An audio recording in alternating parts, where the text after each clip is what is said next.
அனைவருக்கும் வணக்கம். பிரான்சின் இளம் வயது பிரதமராக திரு கேப்ரியல் அட்டல் தேர்வு செய்யப்பட்டுள்ளார். பிரான்சின் கல்வித்துறை அமைச்சராக இருந்தவர்தான் கேப்ரியல் அட்டல்.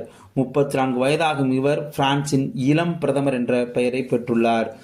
ஓரின பாலின சேர்க்கையாளர் என்று அறிவித்துக் கொண்ட முதல் பிரான்சின் பிரதமரும் இவரே ஆவார். இவர் ஆளும் ரெனைசன்ஸ் கட்சியை சேர்ந்தவராவார்.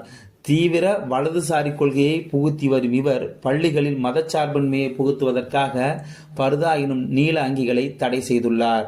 இவர் வருகின்ற 2027 நடைபெறவுள்ள அதிபர் தேர்தலில் போட்டியிடுவதற்கான வாய்ப்பு உள்ளதாக கருதப்படுகிறது. முன்னதாக 2017 நடைபெற்ற அதிபர் தேர்தலில் இமானுவேல் மேக்ரான் வெற்றி பெற்று மிக இளம் வயது அதிபர் என்ற பெயரை பெற்றவர். 2022 நடைபெற்ற தேர்தலிலும் இமானுவேல் மேக்ரான் வெற்றி பெற்று பிரான்சின் அதிபராக பதவி வகித்து வருகிறார். நன்றி, வணக்கம்.